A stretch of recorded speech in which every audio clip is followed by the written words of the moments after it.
감사합니다. 오늘도 저희들 함께 모여 교회가 무엇인지 또 성경 말씀을 가지고 공부할 수 있는 시간을 주시니 감사합니다.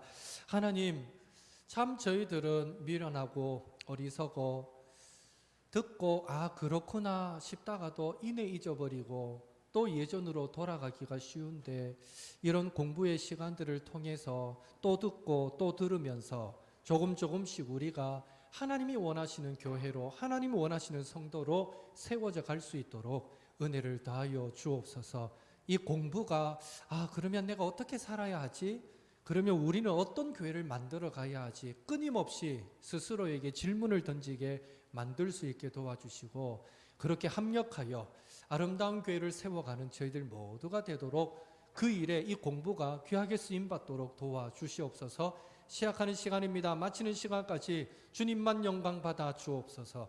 예수님의 이름으로 기도하옵나이다. 아멘.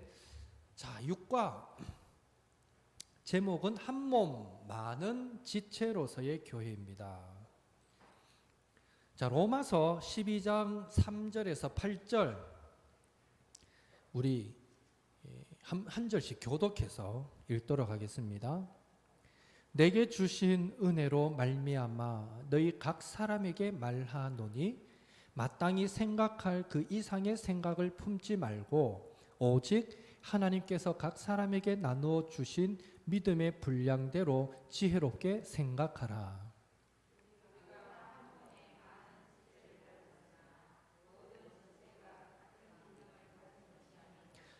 이와 같이 우리 많은 사람이 그리스도 안에서 한 몸이 되어 서로 지체가 되었느니라.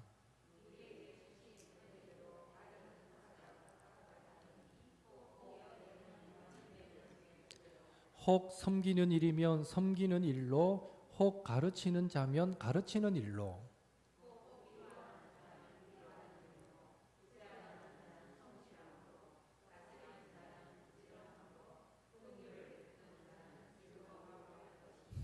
아멘. 자, 밑에 보시면 교회는 그리스도의 모든 것으로 영광스럽고 충만합니다. 교회 안에서 하나님 나라 곧 천국의 복을 미리 맛보며 평강과 기쁨을 누립니다. 그런데 이 모든 것이 성령님을 통해서 우리에게 임한다는 사실을 아십니까? 우리가 믿을 때 주 대신 예수 그리스도는 우리에게 성령님을 보내주십니다. 성령님은 우리를 그리스도와 연합하게 하셔서 그리스도의 모든 것으로 충만하게 하십니다. 교회는 성령님의 전입니다. 성령님을 통해 교회는 그리스도와 합하고 하나님이 함께 하시는 공동체가 됩니다. 이뿐만이 아닙니다. 성령님은 만물을 충만하게 하시는 그리스도의 충만을 교회에 주시는 분이십니다. 그리고 우리는 이것을 은사라고 부릅니다. 은사가 뭐라고요? 은사.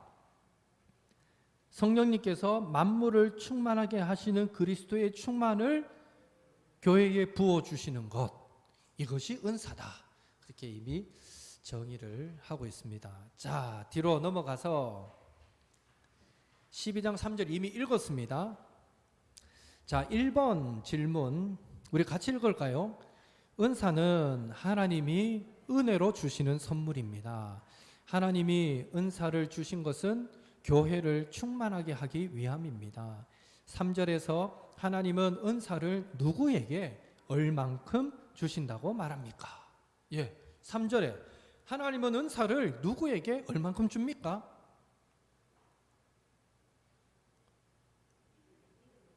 믿음의 분량대로 주신다. 누구에게? 각 사람에게. 맞죠? 각 사람에게 믿음의 분량대로 주신다. 그러니까 이 말인즉슨 하나님께서 우리 각자에게 가장 적합한 은사를 주신다라는 겁니다. 그래서 은사라고 생각할 때 우리는 이렇게 믿어야 되는 거죠. 하나님은 우리를 예수 그리스도를 믿게 하는 그 순간, 주님의 자녀 삼으신 순간 우리 각자에게 은사를 주셨구나. 그것도 나에게 가장 합당한, 나에게 꼭 있어야 할 은사를 주시는구나 이렇게 믿어야 되는 거예요. 나는 은사 없는데 이렇게 생각하면 안 된다는 거예요. 예. 저 사람은 내보다 더 좋은 은사가 있고 나는 상대적으로 좀 못한 것 같아 이렇게 비교도 해서도 안 된다는 거예요. 왜? 은사는 하나님이 우리에게 주시는 것. 하나님은 실수하시는 분입니까? 실수가 없는 분입니까? 예, 실수 없는 분이에요. 예. 그렇기 때문에 우리 각자에게 어떤 달란트가 있어요. 잘하는 게 있고 저 사람은 나보다 어떤 걸 더 잘하고 저 사람보다 나는 다른 걸 더 잘하고 예. 각자가 틀려요. 우린 다 달라요. 그런데 살다 보면 그런 거 있잖아요. 분명 하나님이 내 안에 주신 다른 은사가 있음에도 불구하고 가만히 주변을 보니까 저 사람이 가지고 있는 저 은사가 내한테 있으면 좋겠다. 내 걸로 만족 못하고 옆에 게 부러운 거 그런 거 경험한 적 없으세요, 여러분? 없구나. 역시 우리 옥토의 성도들은 믿음이 좋아가지고 믿음의 분량대로 받은 대로 만족하고 감사하고 사시죠. 그래서 아마 그런 생각 한 번도 안 해보신 것 같은데 저는 해본 적이 있어요. 특히 이제 목회자로서 보면 목사로서 가지고 있으면 좋을 게 뭐가 있을 것 같아요. 첫째 일단 말씀을 은혜롭게 잘 전하는 이런 달란트가 있어야 되겠고 똑같이 말씀을 다 잘 전한다 했을 때 또 필요한 게 뭐가 있을 것 같아요. 이왕이면 좋은 목소리, 귀에 속속 들어오게 하는 좋은 목소리를 가지면 또 좋겠죠. 예. 그리고 또 이왕이면 공인으로서 앞에 서니까 딱 볼 때마다 처량하게 느껴질 정도의 외모보다는 그래도 이왕이면 조금 더 딱 볼 때마다 우리 목사님 너무 멋있어 싶은 이 정도의 외모여도 괜찮을 것 같아요. 감사합니다. 네, 뭐 그 말 듣고 싶어가 이 얘기 하는 건 아닌데 한 번은요 제가 다른 목사님 이봐 시간 가는데 이런 얘기 하면 안 되는데 우와 어떤 목사님을 만났는데 목소리가 정말 좋은 거예요. 성우 목소리 같은 남자분이 목소리가 바리톤 목소리 쫙 깔려서 목사님 흉내도 못 내겠네.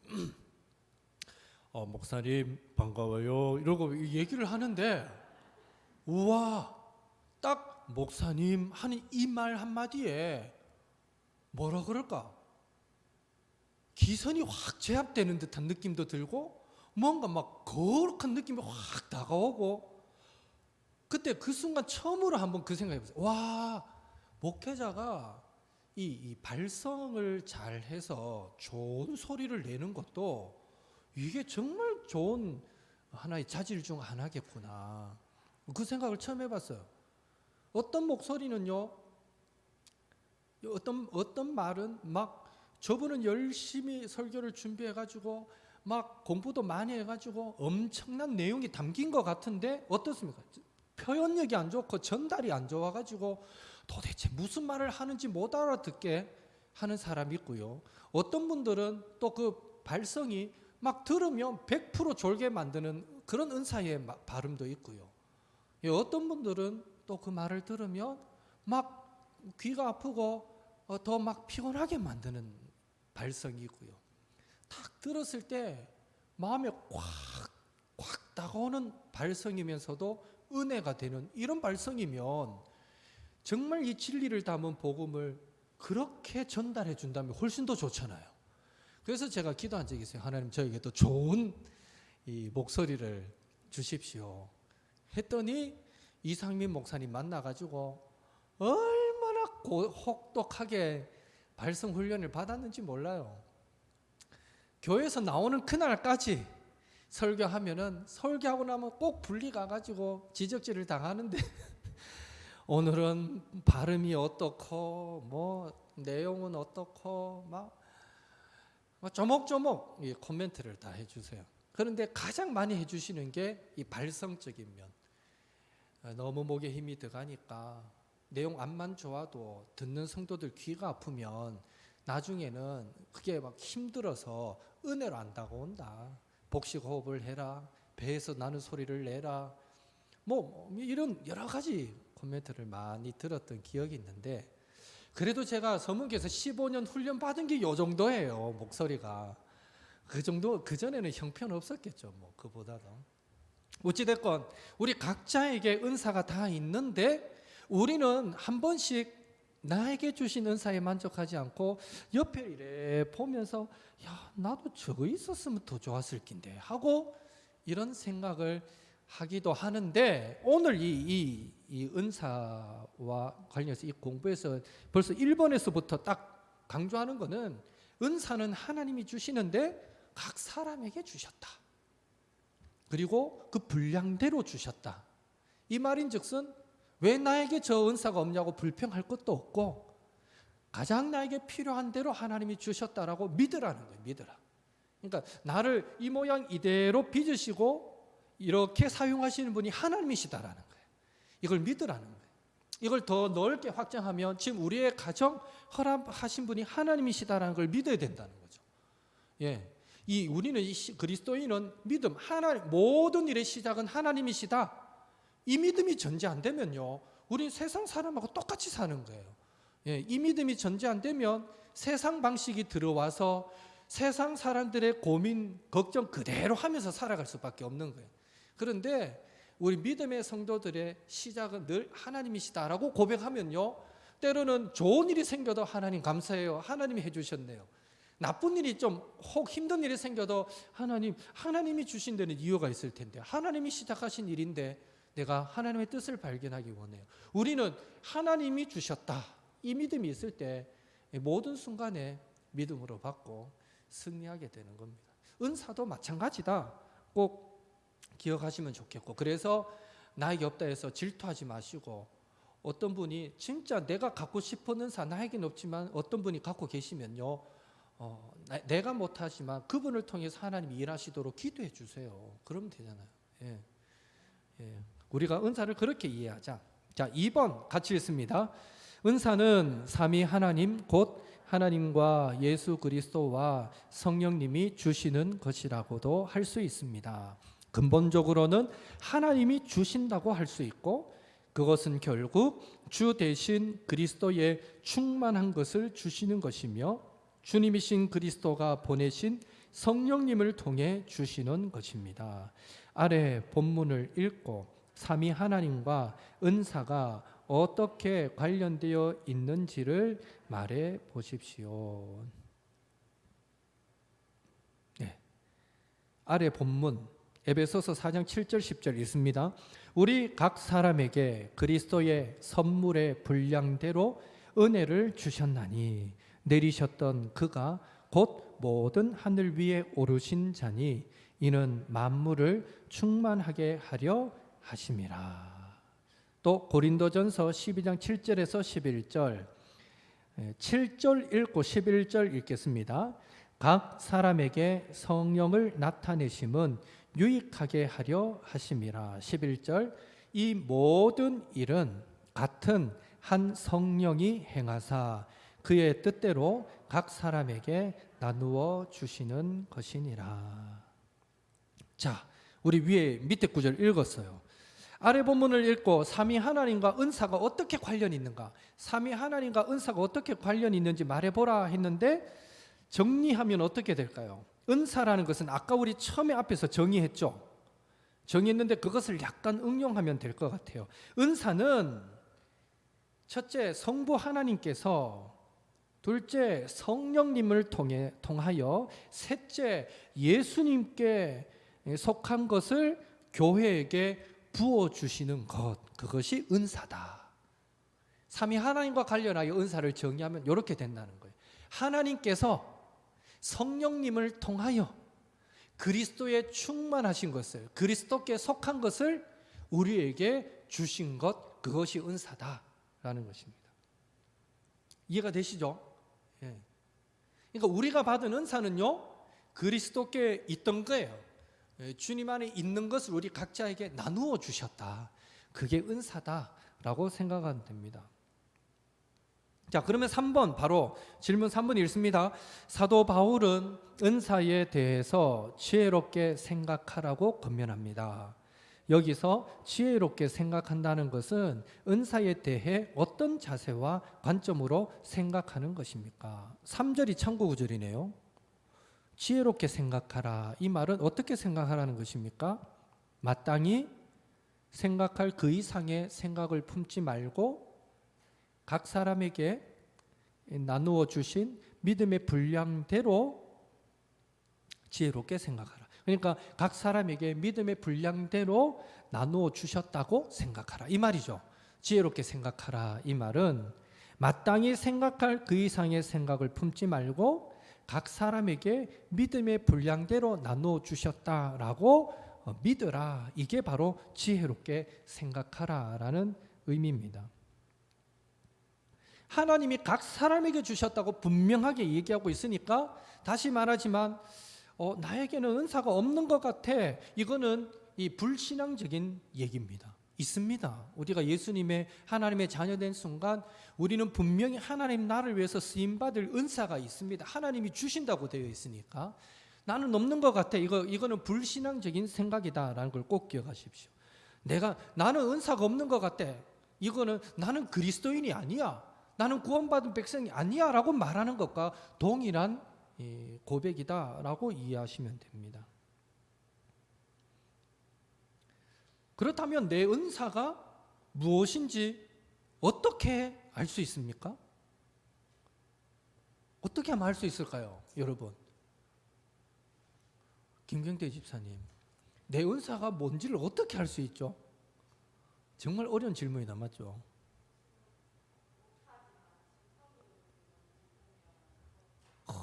맞아요. 예.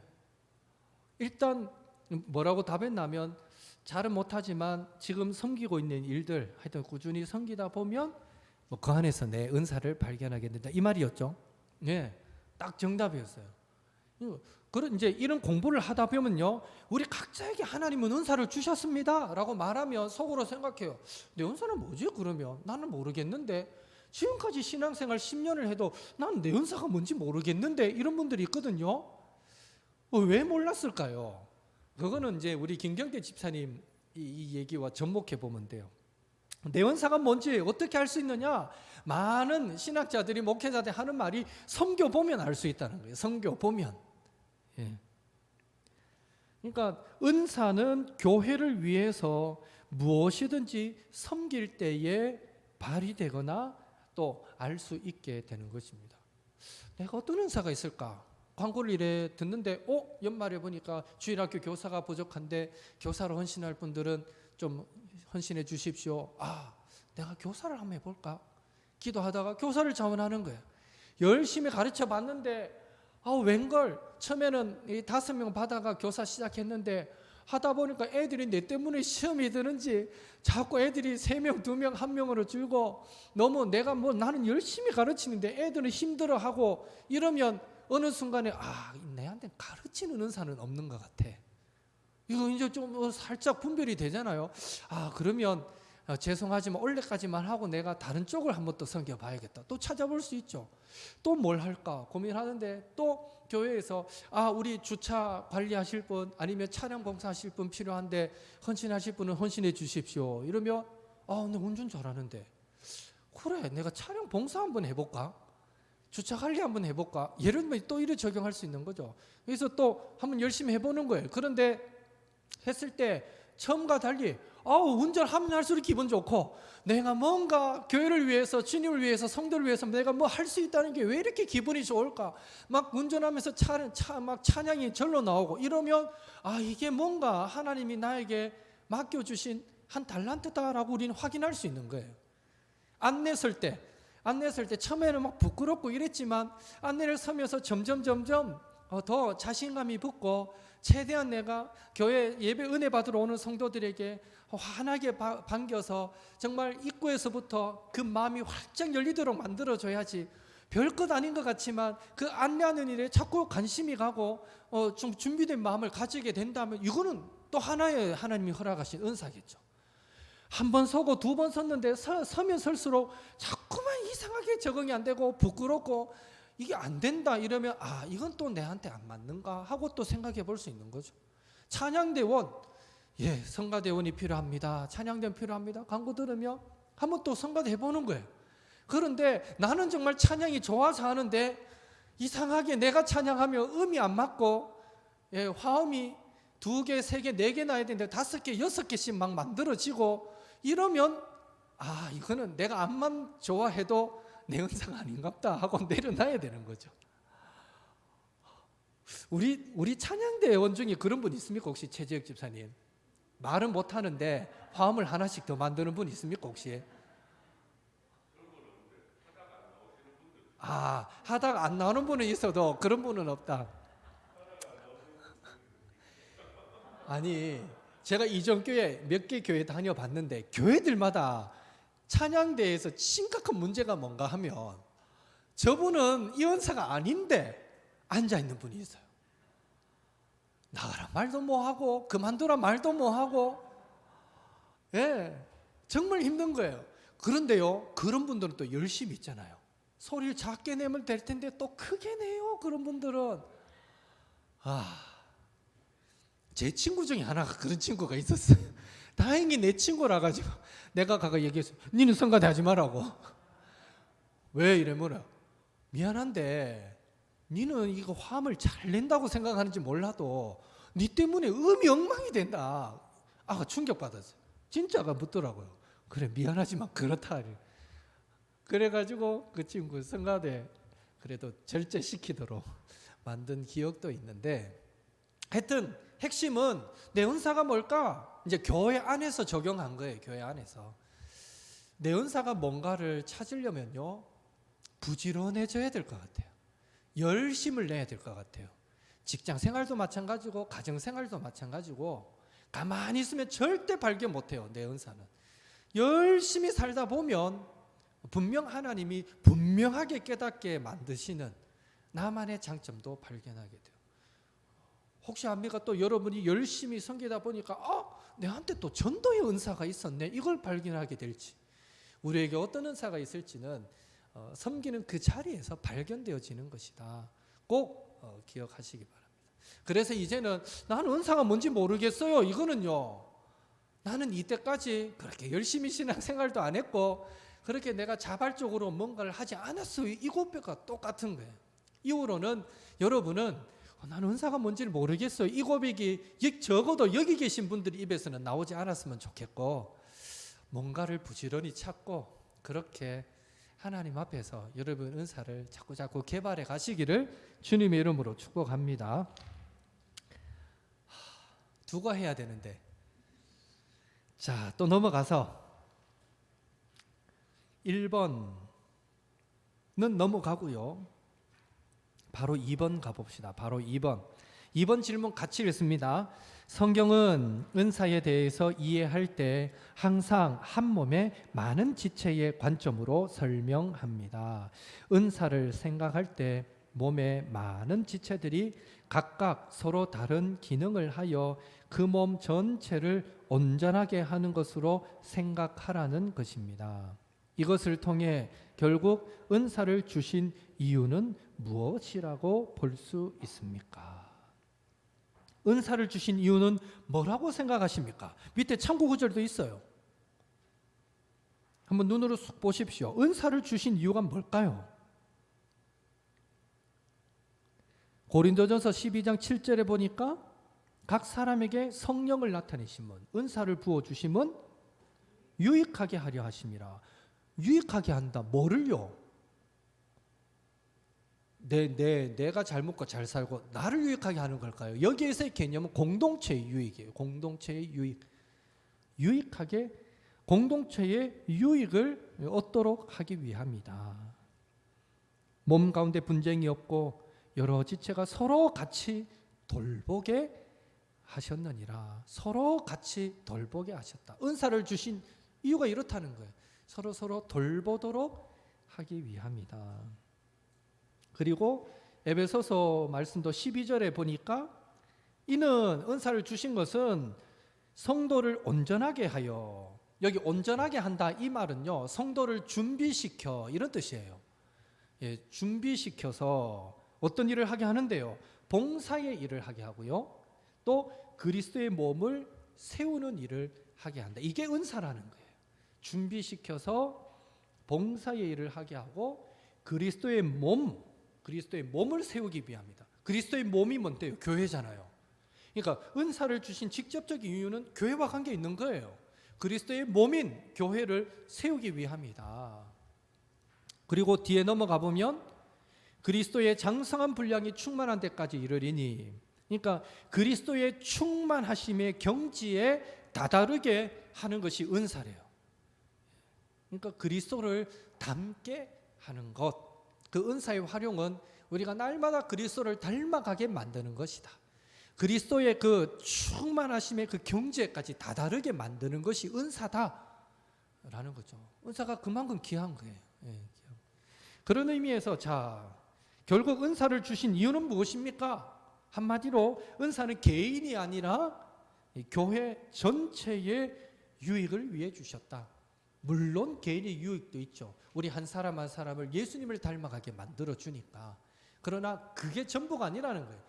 교회 전체의 공동체의 유익을 위해서 은사를 주셨다. 교회의 몸을 세우기 위해 은사를 주셨다라는 사실을 기억해야 됩니다.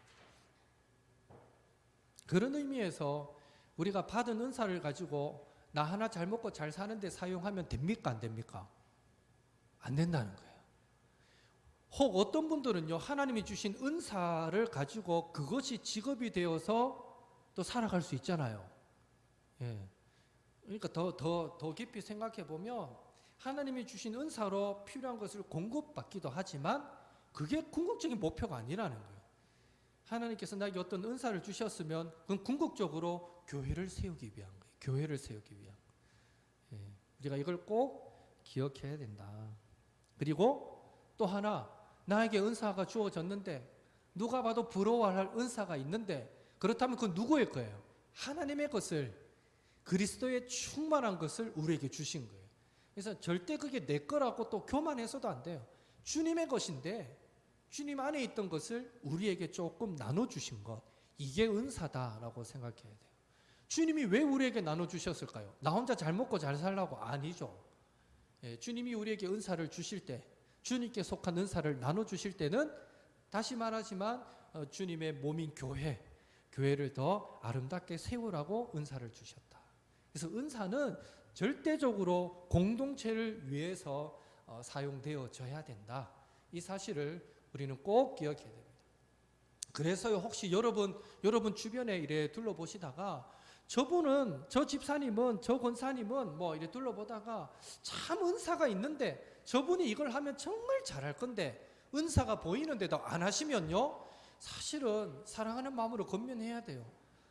하나님이 집사님에게 주신 이런 은사는 주님의 몸인 교회를 세우라고 주신 은사인데 정말 잘하실 것 같은데 한번 해보는 게 어때요? 우리가 권면할 수 있어야 돼요. 그 은사를 썩힌다. 얼마나 하나님 앞에 나중에 책망받겠어요. 내가 네한테 이런 은사를 줬는데 너 뭐 하다 왔냐? 이러면 오매 기주고 하고 그 앞에서 고개도 못 들고 그렇게 될 것 아닙니까? 먼저는 철저히 우리가 열심을 내고 열정을 내어서 내 은사를 발견하는 거, 찾아가는 것이 중요하고, 찾았다면 그래 그 은사를 가지고 부지런히 주님의 몸인 교회를 세워가는데 우리가 귀하게 쓰임받자라는 겁니다. 자, 7번, 마지막 3번 질문 같이 읽습니다. 오늘 본문에는 7개의 은사가 나옵니다. 은사는 교회에 주시는 하나님 우리 아버지의 선물입니다. 이 모든 것은 그리스도의 것을 우리 모두에게 선물로 주셔서 우리가 그리스도의 충만한 데까지 이르게 하시기 위한 것입니다. 은사들을 하나씩 살피면서 교회가 충만하기 위해서는 어떤 은사들이 필요한지 서로 나누어 보십시오.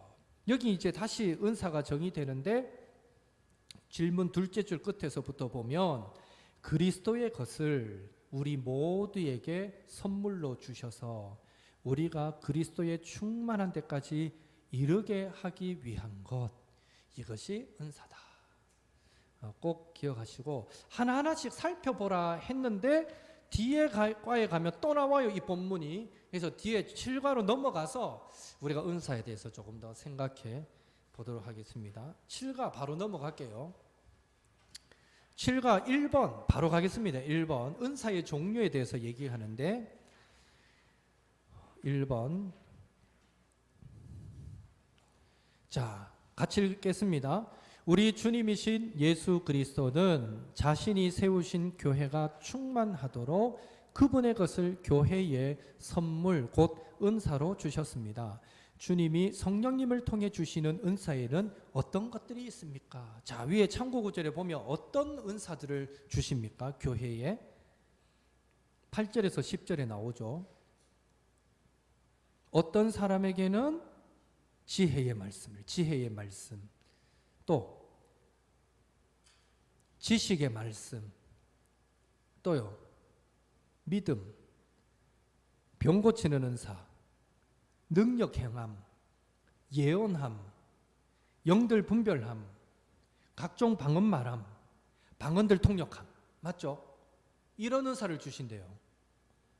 여기에 나오는 은사는 기적적인 은사에 속한다 이렇게 보시면 돼요. 굳이 분류한다면 2번 질문 밑에 보면 요 6과에서 보았던 본문인데요. 로마서 12장 6절 8절에 나오는 은사들은 일반적인 은사 이렇게 구분한다면 금방 고린도전서 12장 7절에서 11절에 나오는 것은 기적적인 특별한 은사 이렇게 한번 구분은 해볼 수 있다라는 것입니다. 자, 하나하나 어떤 것들인지 우리가 한번 살펴볼 필요도 있는데 여기 지혜의 말씀 이건 어떤 은사일까요? 이 참 지혜가 어떤 지혜입니까? 정말 지혜로웠던 사람 다니엘 떠올릴 수 있는데 감추었던 것이 드러나도록 하는 것. 그런 의미에서 이 복음도 많은 사람들에게 감추어졌던 진리인데 이것을 밝히 드러낼 수 있고 말할 수 있는 것. 그런 의미에서 이 지혜의 은사는 바로 예언함과 비슷하다. 우리가 예언 이러면 미래의 것을 예언한다라고 생각하기 쉽지만 일부 그런 의미가 있는데요. 그러나 실제로 예언의 은사는 바로 하나님이 주신 말씀을 가지고 그 사람의 그 상황에 적절한 위로, 또 그 사람의 상황에 적절한 책망, 그 사람의 상황에 적절한 권면을 줄 수 있는 것, 이게 이 예언함의 은사거든요. 그런 의미에서 예언도 철저히 하나님의 말씀에 근거하여 나누게 되는 그런 말씀이다, 말씀의 은사다라고 생각할 때 이 지혜의 말씀이나 예언함이나 비슷한 의미의 성격이다 이렇게 이해하시면 될 것 같아요. 지식의 말씀은 이제 하나님께서 주신 성경 특별 계시를 얼마나 더 잘 해석하고 또 이해하여서 이걸 체계화시켜서 잘 가르쳐 줄 수 있는가. 이건 약간 교리적인 어떤 가르침까지 포함해서 이런 가르침의 은사, 이게 바로 지식의 은사다, 지식의 말씀이다라고 보시면 되겠고, 여기에 믿음의 은사는 어떤 걸까요? 저와 여러분에게도 믿음이 있잖아요. 그럼 여기서 이걸 은사로 말할 때는 뭘 강조하는 것일까요? 믿음의 은사. 어떤 믿음임을 강조하는 것일까요? 일반적으로 그냥 누구나 믿는 이 정도의 믿음이 아니라 여기서 믿음은 어떻게 표현하면 겨자씨 같은 믿음? 어떤 믿음인데요? 이 산을 명하여 저 바다에 던지라 해도 되어질 것 같은 이런 믿음을 소유한 것을 믿음의 은사. 다르게 말하면 극단적인 상황에서조차도 끝까지 믿음으로 반응하는 사람들, 그들의 가진 믿음이 바로 이 믿음이다. 믿음의 은사를 그렇게 구분할 수 있는 거죠. 그래서 우리가 주변을 이래 볼 때 성도들 중에 정말 힘들고 어려운데도 이야 정말 그 심지가 견고해서 흔들리지 않고 그래도 끝까지 믿음으로 주님 바라보면서 흔들림 없이 달려가는 성도가 내 눈에 보인다. 그 사람에게는요 믿음의 은사가 있는 거예요. 그렇게 우리는 말할 수 있는 거죠. 병 고치는 은사, 흔히 우리가 이해하는 대로 기도하고 직접적으로 병을 낫게 하는 은사다라고 말할 수 있고, 어떤 사람에게는 능력 행한다. 이게 어떤 걸까요? 은사로서 능력 행한다. 어떤 게 있을까요? 은사로서 능력 행한다. 일단 이것은 기적이라고 불려지는 모든 종류의 어떤 초월적 역사, 그것을 능력 행합니다라고 우리는 이해해야 됩니다. 가령 이런 거죠. 여러분 아시는 대로 베드로가 아나니아 삽비라 사건 아시죠? 예, 아나니아가 먼저 오고 그 집 땅 판 값의 일부를 싹 빼돌리고 이게 전부입니다 하고 속였잖아요. 차라리 처음부터 나 일부만 드리겠습니다 하지, 그걸 왜 전부를 드리는 것처럼 속여가지고. 그런데 놀라운 것은, 두려운 것은, 그걸 속였을 때 베드로가 네 생명을 하나님이 거둬가신다 하니까 말이 떨어지기 무섭게 사람이 죽어버리잖아요. 그리고 그 이후에 그 사람을 장사 지내러 갔고 그 아내가 남편이 죽은 것도 모르고 삽비라가 또 왔잖아요. 왔는데 이 갓이 전부냐? 예, 전부입니다 하니까 너희들 부부가 작당해가 나를 속이느냐, 하나님의 성령을 속이느냐 하면서 네 남편을 장사하고 오는 사람이 문 앞에 이르렀다 하니까 또 이 사람이 확 죽어버리잖아요. 사실은 좀 두려운 능력 행함이지만 이런 식의 어떤 초월적인 역사, 이런 것들을 여기서 능력 행함 이렇게 표현하고 있는 거예요. 능력 행함. 오늘날 이런 식의 능력 행함의 은사는 사실 쉽게 그렇게 잘 드러나지는 않지만 그러나 그렇다고 없다라고 말할 수는 없을 것 같고, 필요할 때는 하나님이 또 언제든지 허락해 주시기도 하겠죠. 그 다음에 영들 분별함. 이거는 쉽게 이해가 되죠. 어떤 현상을 봤을 때 이게 하나님으로부터인지 이게 사탄으로부터인지 이걸 딱 분별할 수 있는 이런 은사, 이것도 꼭 필요합니다. 저는 생각할 때 이거를 하나 은사로 분류하긴 했지만 우리가 말씀 안에 늘 거하면요, 이런 영들 분별하면 자연스럽게 얻어지는 하나님으로부터 받게 되는 선물이 아닐까. 우리가 말씀을 가까이 하면 우리 모두가 자연스럽게 받게 되는 은사 중에 하나가 아닌가, 이런 생각도 듭니다. 각종 방언 말함, 그리고 방언 통역함, 이런 것까지, 이런 은사들이 있어요. 그러면 이번에 질문은요, 아래 성경 본문을 참고할 때 또 다른 어떤 은사가 있습니까? 라고 묻고 있고, 이 기적적인 능력, 어떤 이제 흔히들 은사를 기적적인 능력이라고 생각하는데 대부분의 은사는 어떤 특징을 지니는지도 말해 보십시오. 해서 아래의 은사들이 대부분에 나타나는 은사들이다라고 이렇게 설명하는데, 로마서 12장 6절에서 8절에 나오는 은사는 어떤 것들이 있습니까? 섬기는 일, 가르치는 일, 물론 예언도 앞에 나왔고요. 또 위로하는 자, 구제하는 자, 다스리는 자, 긍휼을 베푸는 자, 이런 게 다 또 은사다라고 지금 소개하고 있습니다. 구제하는 자는 성실함으로, 긍휼을 베푸는 자는 즐거움으로 할 것이니라 했는데, 이래 해석 주석에 보면 구제와 긍휼을 조금 더 설명한다면 다른 거는 이해가 될 테니까요. 구제는 단회적인 구제, 그러니까 갑자기 급하고 어려운 어떤 성도들 중에 어려움 당한 사람이 생겨서 이거는 이건 누가 도와주지 않으면 안 될 만한 어떤 급박한 상황에서 이렇게 돕는 이 구제, 이거를 구제라는 말로 표현했다라고 이해하면, 긍휼 베푼다 할 때 긍휼은 이건 한두 번으로 끝날 일이 아니라 꾸준하게 계속적으로 뭔가 도움을 받아야 될 사람, 누군가에게 꾸준하게 도움을 주어야 할 그런 상황에서는 긍휼 베푼다라는 단어로 묘사했다. 이렇게 구별해서 이해하시면 될 것 같아요. 하여튼 우리가 또 이런 은사들이 있다. 예언과 섬김과 가르침과 위로와 구제와 다스림과 긍휼 베푸는 것까지. 이번 질문의 강조점은, 은사라는 것은 초월적인 어떤 능력이 나타나는 은사도 있지만 그것보다 대부분의 많은 사람에게 나타나는 은사는 이런 일반적인 은사라는 거예요. 일반적인 은사. 그러니까 섬기는 것, 가르치는 것, 위로하는 것, 구제하는 것, 긍휼을 베푸는 것, 다스리는 것. 이거는 얼마든지 우리가 하나님 안에서 또 기도하면서 감당할 수 있는 그런 은사 중에 하나다라는 것을 말해주고 있습니다. 결론은 지금 이 육과 처가를 통해서 하나님이 각 사람에게 은사를 주시는데 이런 것도 은사가 되겠구나라는 걸 우리가 생각해 보는 거죠.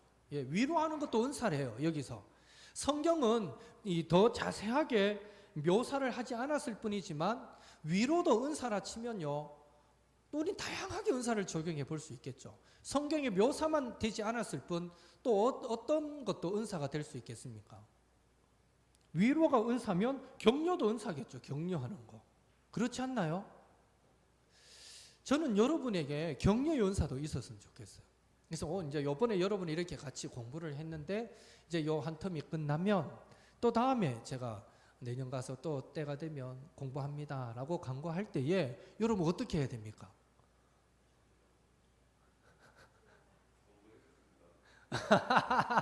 저는 공부했습니다. 요래 끝나면 안 되고 격려 연세가 있어야 되고, 그래 옆에 다른 분한테 가서 목사님 강구할 때 딱 듣고는 맞아 저거 그러고 보니까 그때 공부할 때도 누가 같이 들었으면 하는 마음은 있었는데 생각해가 격려하는 거예요. 야 한번 들어봐. 그때 내가 들어보니까 내가 교회에 대해서 이런 생각, 좀 많은 생각들을 하게 됐어. 꼭 한 번은 들어봐야 될 것 같아. 여러분이 격려해야 돼요. 이 은사가 꼭 필요합니다. 실컷 들었는데 물론 막 은혜도 안 되는데 하락하면 힘들지만 저는 최선을 다해서 은혜롭게 하려고 가르치려고 노력하겠지만 여러분의 역할은요, 제가 뭐 쓸데없는 잘못된 거짓된 것을 가르치는 게 아니라 말씀에 근거해서 교회가 뭔지를, 교회 안에 또 다양한 은사가 뭔지를 가리키는 거니까 이번에는 누가 꼭 들었으면 좋겠다 싶은 사람이 있으면 격려해 줘야 돼요. 꼭 들어보라고 분위기를 잡아줘야 돼요. 이것도 은사가 되는 거예요.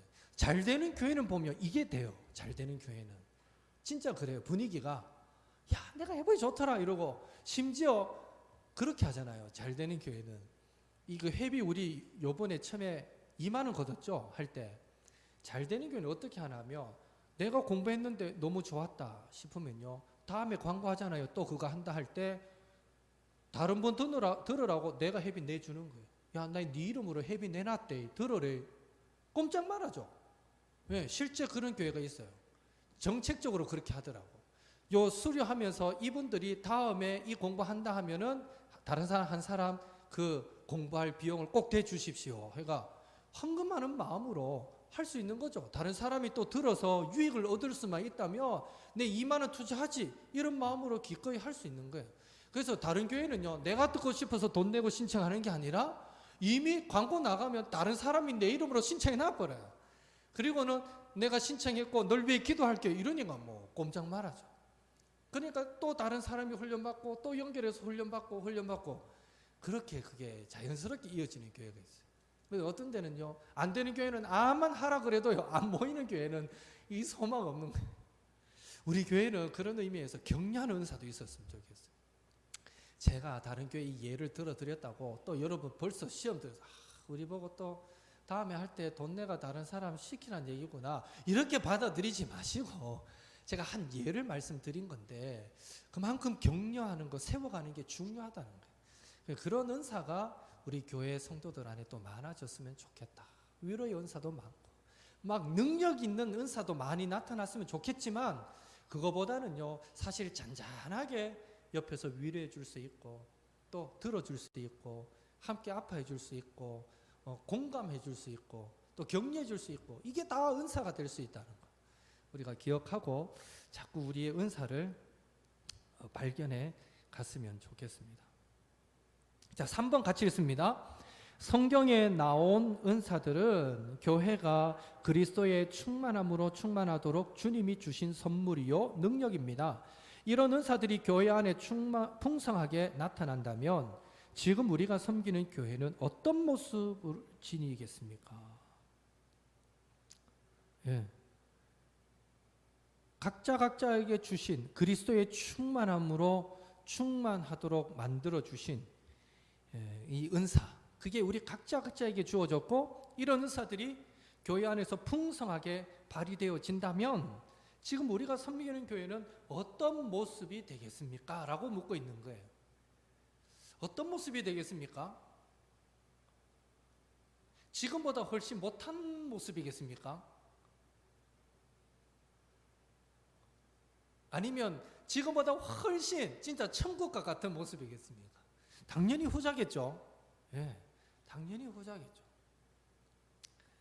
저도 막 빈틈없이 놓치지 않으려고 애는 쓰지만 우리 주변에 참 이 쉽지 않아요. 어떤 분들은 그 주일에 출석하지 못하면 바로 누군가가 알아주고 전화해주고 왜 안 왔노 물어봐 주기를 원하는 성도가 있고, 어떤 성도는요 또 그런가 싶어가 전화하면요 내가 일 때문에 못 나갔는데 그거 한번 빠졌다고 이 전화 주고 꼭 간시하듯이 일하냐고 또 그걸 또 싫어하는 분들이 있어요. 사람은 천차만별이야. 그래가 저는 한 주 빠지면은 일단 전도사님들이 전화 한번 돌리니까 놔두고 2주, 3주 빠진다 싶으면 제가 전화를 해요. 처음부터 바로 전화해서 부작용도 많은 걸 내가 봤기 때문에 조금 요즘 그렇게 하고 있는데, 지난 주 중에 또 얘기를 들은 거는 어떤 집사님이 그 전주에 이래 몸이 안 좋아서 예배에 참석 못 했대요. 그런데 주중에 뭐 다른 일로 다른 분이 전화를 떡 했는데 그래도 내한테 전화해 주는 사람은 니밖에 없네 이러더라는 거예요. 그걸 제가 전해 들었어요. 그래서 이분은 진짜 그 즉각 관심과 사랑을 원하시는 분이구나. 내가 그걸 또 이제 체크했어요. 그러니까 딱 기억을 해두게 되는데, 참 우리 주변에는 각자 다 성향이 다르고 기질이 다르고, 그래서 그 한 사람 한 사람을 깊이 있게 관심 갖고 그러면서 돌아보고 섬길 수 있는 그런 분이 또 계신다면 정말 교회 안에 귀한 은사겠다, 이런 생각이 들어요. 하여튼 우리가 각자에게 주신 은사를 가지고 서로를 잘 돌보고 섬길 수만 있다면 정말 행복한 교회가 될 수 있겠다, 이런 생각이 듭니다. 어느 누구도 실망하지 않는 그런 교회가 될 수 있겠죠. 반이네요. 그래도 이왕 왔는데 마지막 넘어가서 86쪽 1번 질문 한번 같이 읽겠습니다. 성령님께서 모든 신자에게 은사를 주시는 것은 교회를 유익하게 하려는 것입니다. 지금 교회에서 긴급히 필요한 은사들을 3가지씩 말해보고 그것이 교회를 온전하고 충만하게 하는데 어떤 유익이 있을지 말해보십시오. 요거는 숙제. 다음 시간에 한번 시작하면 이거부터 한번 나눠볼게요. 여러분 생각에 지금 우리 교회에 긴급하게 필요한 은사는 뭘까? 3가지. 성경 안에 열거된 은사를 뽑아도 되고, 그렇지 않은 여러분 나름대로의 우리 교회는 이게 필요한 것 같아. 3가지씩 여러분 꼭 적어 오십시오. 그리고 물론 그걸 뽑을 때는 나름 이유가 있겠죠. 자기만의 어떤 생각이 있을 거니까 한번 꼭 적어 오세요. 적어 오셔가지고 여러분의 그 필요하다라고 생각하는 그것들만 이래 우리가 잘 공유해도 우리 교회가 이런 방향으로 나가면 훨씬 더 좋겠구나. 성도가 서로가 원하는 어떤 교회의 모습이 이런 모습이구나. 또 참고될 만한 사항은 될 수 있을 것 같아요. 그래서 여러분이 꼭 한번 찾아보시고, 2번 같이 읽습니다. 모든 은사는 자신이 아니라 다른 사람의 유익을 위해 받는 것입니다. 그러므로 은사로 섬기는 것은 결국 그리스도의 사랑으로 서로 사랑하는 것입니다. 만일 사랑이 없이 은사를 사용한다면 어떤 일이 벌어지겠습니까? 아래 본문을 참고하여 말해 보십시오. 사랑이 없이 은사를 사용하면 우리 사랑장 고린도전서 13장 말씀 잘 알잖아요. 사랑이 없으면 소리나는 구리와 울리는 꽹과리가 된다. 사랑이 없으면 아무것도 아니다. 사랑이 없으면 아무 유익이 없다. 각 그 1, 2, 3절 끝에 그런 표현이 나옵니다. 사랑이 없으면 은사는 아무것도 아니다. 아무것도 아니다 라는 거예요. 사랑이 없으면 아무리 좋은 은혜로운 설교가 전파돼도 소용이 없고, 사랑이 없으면 그 교회가 어떤 좋은 프로그램을 가지고 어떤 또 뭐가 있을까요? 막 병 고치는 능력도 나타나고 또 예언을 하는 일들이 막 일어나고, 이런 교회라 할지라도 사랑 없으면 안 된다. 안 된다는, 아무것도 아니다. 오히려 사랑 없으면요, 은사가 교회를 해칠 수 있기 때문에 그렇습니다. 예. 은사가 교회를 해칠 수 있을까요, 여러분? 그럴 수 있을 것 같아요. 하나님께 받은 은사가 내 안에 사랑이 메마를 때 교회를 깨뜨리는 것이 될 수 있겠습니까? 충분히 되죠. 충분히 되죠. 내가 믿음의 은사가 있다고 가정을 합시다. 정말 힘들고 어려울 때 나는 주님만 바라봤어요. 참고 인내했어요. 견뎌냈어요. 물론 주변 사람들의 일부 사람들의 격려도 내가 받았어요. 그러나 내가 이겨냈어요. 그래서 사람들이 야, 그래도 김 집사 다르네, 진짜 믿음 있네 라고 난 칭찬까지 받았다고 전제해봐요. 그런데 이런 내가 주변 사람이 나와 비슷한 그런 상황에서 막 지쳐있는 사람을 보게 돼요.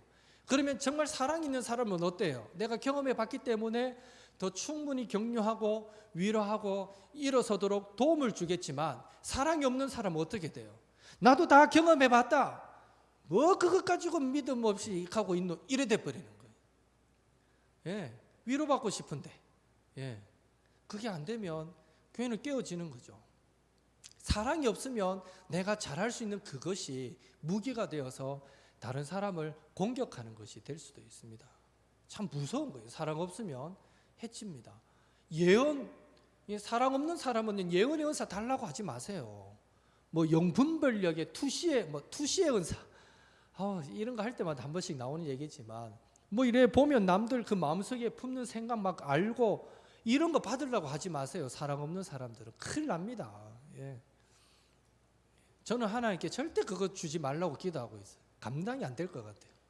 여러분 이래 보면서 이 집사님이 주중에 어떤 삶을 살았고, 저 권사님이 주중에 어떤 일을 했고, 어떤 행동을 했고, 어떤 말을 했고, 어떤 마음을 품었고, 이게 다 보인다고 생각해 보세요. 이 사람 살겠는가? 예. 그런 은사는 안 받는 게 좋아요. 모르는 게 약이에요. 그 은사를 받으면요, 아마 제가 생각하는데 그런 은사를 받는 사람은 늘 금식해야 되고, 늘 그 영혼들 위해 기도해야 되고, 순교자의 각오로 살아야 돼요. 그리고 입이 근질근질해도 이걸 내 입 밖에 내뱉으면 안 되고, 그걸 알면서도 격려해야 되고, 모르는 척하고 힘을 불어 넣어줘야 되고, 그 이겨낼 수 있도록 도와줘야 되고. 이게 보통 은사 아니에요. 이 은사는 아무나 받을 수 있는 은사가 아닌 거예요. 실제로 투시의 은사가 나타났다가 교회가 깨진 교회들, 저도 얘기를 들어봐서 알고요. 안 받는 게 좋아요. 그런 은사. 사랑 없으면 아무것도 안 해요. 사랑 없으면 교회를 해칠 수도 있다. 그리고 그런 의미에서 다시 말하지만 교회는요, 은사는 그리스도의 것을 가지고 그리스도의 몸인 교회를 섬기라고 주신 거예요. 그래서 성도를 온전하게 하고 교회를 온전하게 세우라고 주신 게 은사예요. 맞죠? 그러니까 교회를, 그리스도의 몸을 아름답게 세우기 위해 주신 것이 은사이기 때문에, 여러분 오해하지 마셔야 될 것은, 교회에 처음 오신 분, 오신 지 얼마 되지 않으신 분, 이런 분들이 인간적으로 봤을 때 아무리 탁월한 은사가 있어도 그 사람에게는 그 은사를 활용할 기회를 주면 안 돼요. 사실은 그래요. 처음에. 왜? 그 사람이 예수 그리스도를 향한 분명한 믿음의 고백이 있는가? 이게 점검되지 않은 사람에게 그 사람의 뭔가 은사가 있는 것 같아서 일부터 맡겼다. 그러면요, 그 사람은 은혜로 그 은사를 활용하는 것이 아니라 자기의 의를 드러내는 데 사용하게 될 것이고, 그것이 곧 그 사람을 자고하고 교만하게 만들게 될 것이고, 그래서 넘어지게 만드는 거예요. 예. 저는 많이 봤어요. 그런 경우를 많이 봤어요. 절대 그래서는 안 된다. 그래서 교회는요, 세상과 달라야 돼요. 이 단계가 있고요. 적어도 그 사람이 예수님은 나의 주, 나의 하나님입니다, 분명한 신앙의 고백이 들어간 그 사람에게서 발견되는 은사를 격려해주고 세워주면서 더 잘 사용하도록 만들어줘야 되지, 이제 막 아무리 다른 교회에서 많이 신앙생활 했더라도 적어도 교회가 건전하게 유지되려면 새로운 사람이 오면요, 초반에는 열심히 신앙생활 하도록 그렇게 붙잡아 주는 것이 맞고, 그래서 그 안에 분명한 믿음의 고백, 신앙의 고백이 있음을 확인하고 교회를 사랑하는 마음이 있음을 확인했을 때 그 은사가 더 적극적으로 활용되도록 우리는 섬겨야 된다, 도와야 된다. 이것도 우리는 더불어서 꼭 기억하시면 좋을 것 같습니다. 은사의 활용은 하나님을 높이는 것이고 교회를 세우는 것이지 절대 자기 실현, 자기 만족, 자기 의가 되어서는 안 된다. 그래서 우리는 열심히 죽도록 봉사하고도 뭐라고 고백해야 된다는 거예요? 나는 마땅히 하여야 할 일을 한 것뿐입니다. 예. 이게 이 그리스도의 종된 자녀의 모습이다. 은사도 그런 개념으로 우리는 받아들여야 되겠다라는 것입니다. 마지막 3번 같이 읽습니다. 사랑이 없이 은사를 사용하여 행하는 어떤 일들은 요란하기만 하며 아무것도 아니고 아무 유익이 없습니다. 그렇다면 주께서 선물로 받은 은사로 잘 섬기기 위해서는 어떤 태도가 필요한지 말해 보십시오. 예, 어떤 태도 밑에 쭉 소개해 줬습니다. 사랑은 오래 참고, 기본은 사랑이에요. 이렇게 사랑으로 하자. 근데 더 구체적으로 받은 은사로 잘 섬기기 위해서 어떤 태도가 필요하냐? 오래 참는 태도가 필요하고, 예, 온유하고 시기하지 않고 또 자랑하지도 않고 교만하지도 않고 무례하게 행하지도 않고 자기의 유익을 구하지 않고 성내지도 않고 악한 것을 생각지도 않고 불의를 기뻐하지도 않고 진리와 기뻐하고 모든 것을 참고 모든 것을 믿고 모든 것을 바라고 모든 것을 견디느니라. 은사를 활용할 때 바로 이런 사랑의 자세로 하라라는 것입니다. 여러분 주변에 믿음 약한 성도에 있어서 이래 자주 관심을 갖고 섬기는 분들이 있을 수 있잖아요. 그런데 어때요? 5년이 지나도 10년이 지나도 그 신앙이 안 자라고 그 믿음이 안 자라면 야 이제 네 믿음 네가 알아서 해라. 언제까지 내가 옆에서 신경 쓰고 빠지면 빠진다고 전화해가 와 빠지노 와라 하고 그러면 안 된다. 내가 언제까지 이 짓 해야 되노? 이제 네가 알아서 해라. 이러면 됩니까? 마음은 그러고 싶어요. 사실 교회 5년 10년 다녔으면 다닐 만큼 다닌 거잖아요. 이제는 자기 신앙 자기가 책임져야 되잖아요. 그런데요, 놀라운 사실은 그래 다니고도 자기 신앙 자기가 책임 못 지는 사람이 얼마나 많은지 몰라요. 그러니까 이렇게 생각하시면 돼요. 와, 나는 교회 5년 다녀도 내 신앙 내가 책임진다. 이 교만한 차원에서가 아니라 이제 누가 뭐 오라 가라 안 해도 내가 받은 은혜 때문에 내가 신앙생활 열심히 낸다. 그런 사람이 있다면요, 그분은 은혜예요. 하나님께 은혜 받은 거예요.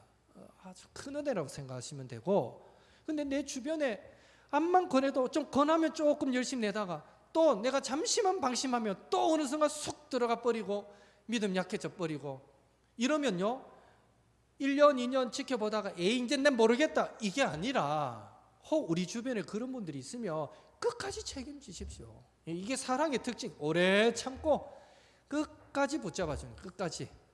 언제까지? 그 사람이 스스로 이제는 뭐 교회 나가라고 막 걷어차도 안 나갈 정도로 그 사람이 은혜 받고 그런 신앙의 고백에 설 때까지 우리는 그렇게 도와야 된다. 꼭 기억하십시오.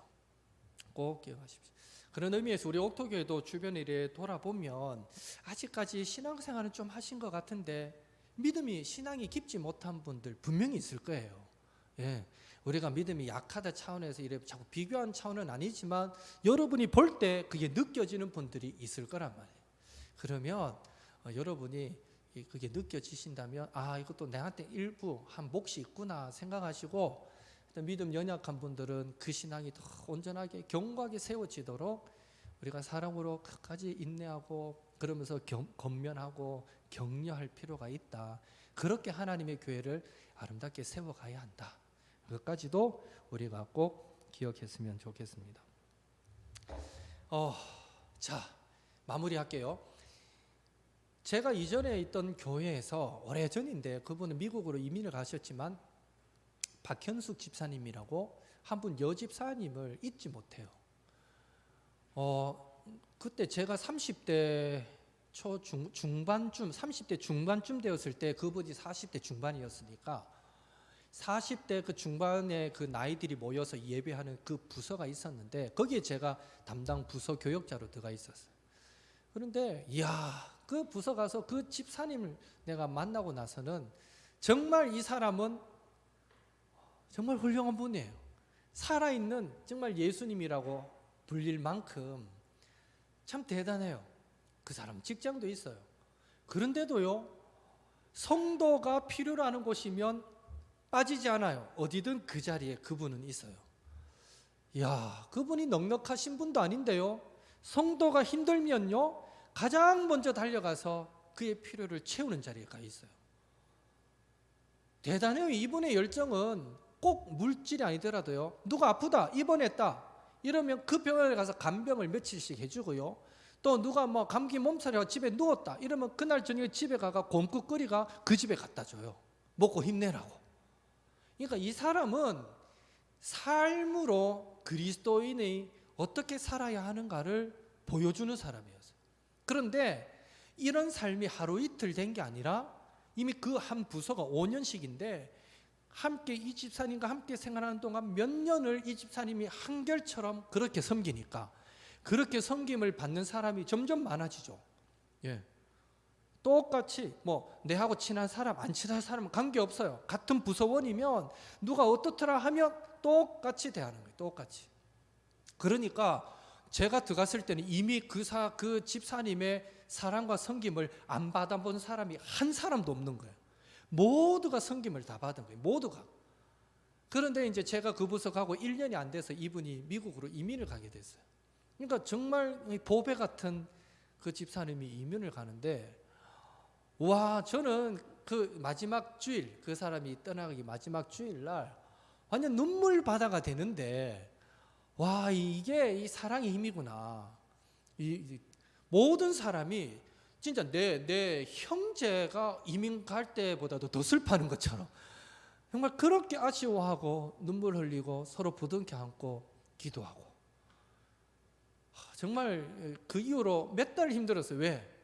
그 부서 안에 그 한 사람의 역할이 너무너무 귀했는데 그 한 사람이 있음으로 말미암아 이 부서가 얼마나 은혜로 왔는데 그 한 사람이 싹 빠지니까요, 그 한 자리가, 그 공백이 마치 그 청년부 전체를 100으로 비유하며 마치 99가 빠져버린 것 같은, 나머지 전체를 모아도 1도 안 되는 것 같은 그런 공허함, 허전함이 막 느껴져가 회원들이 한동안 힘들어했던, 미국 간 그 집사님한테 또 연락하고 보고 싶다고 한동안 그랬던 기억이 지금도 생생합니다.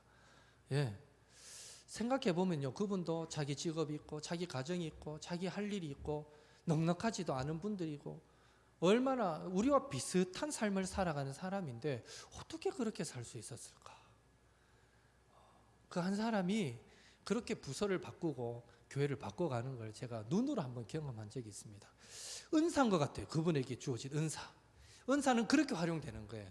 그런 의미에서 저와 여러분도 우리 각자에게 받은 분명한 은사가 있습니다. 분명한 은사가 있습니다. 무거운 분위기를 따뜻하게 만들어주는 은사가 있을 수 있고요, 화기애애하게 만들어주고 또 격려하고 세워가고 위로하고, 필요하다면 내가 시간으로 봉사해주고 또 필요하다면 내 물질도 기꺼이 나눠줄 수 있고, 뭐 어떤 형태로든지 간에 우리에게도 뭔가 교회와 성도를 섬길 수 있는 그런 은사가 분명히 있다라는 사실을 꼭 기억하시고, 하나님이 주신 그 은사 가지고 저와 여러분도 잘 사용하여서 여러분이 없어지면 그분의 역할이 그렇게 컸나 할 만큼 그렇게 하나님의 나라에 위해서 귀하게 쓰임받는 우리 모든 성도님들 되시기를 예수님의 이름으로 축복합니다. 자, 기도하겠습니다. 사랑의 하나님, 감사드립니다. 오늘 은사에 대해서 나누었습니다. 은사는 내 개인의 유익을 위한 것이 아니라 주님께서 주님 안에 있는 충만한 것을 그리스도의 몸인 교회를 위하여 그 교회를 아름답게 세워가라고 우리에게 주신 것이 은사임을 살펴보았습니다. 주여, 그런 의미에서 혹 오늘날까지 우리가 살아오며 내가 받은 은사를 더 주의 나라를 위해서 적극적으로 활용하지 못했다면 하나님, 이후로는 내 은사의 사용 목적 1호가 하나님의 나라를 세우는 것이 될 수 있게 도와주시고, 더불어 주여, 아직까지도 내가 어떤 모습으로 어떻게 주님의 교회를 섬기는 것을 하나님이 기뻐하실까 분명하게 답을 찾지 못했다면 계속해서 믿음의 열심을 가지고 교회 이것저것 봉사하고 섬기면서 나에게 하나님이 내가 있기를 원하시는 그 자리를 찾아가는 또 저희들 되게 도와주시고, 그렇게 한 사람 한 사람이 그 은사를 잘 활용함으로써 하나님의 영광을 드러내고 정말 우리 옥토교회 세상 많은 사람 앞에 하나님의 나라를 보여주는 그런 교회가 될 수 있도록 주님 축복하여 주시옵소서. 특별히 은사를 행하되 사랑으로 하라는 이 마지막 권면도 잊지 않게 도와주시고, 그리스도 예수의 사랑으로 오래 참고 섬기며 그렇게 은사를 활용하여 아무쪼록 우리 교회 각자가 가진 은사를 사랑으로 활용하게 될 때에 더 천국을 경험할 수 있고 더 놀라운 은혜를 또 각자에게 끼칠 수 있는 그런 교회가 될 수 있도록 주님 축복하여 주옵소서. 믿고 의지하오며 예수님의 이름으로 기도하옵나이다. 아멘.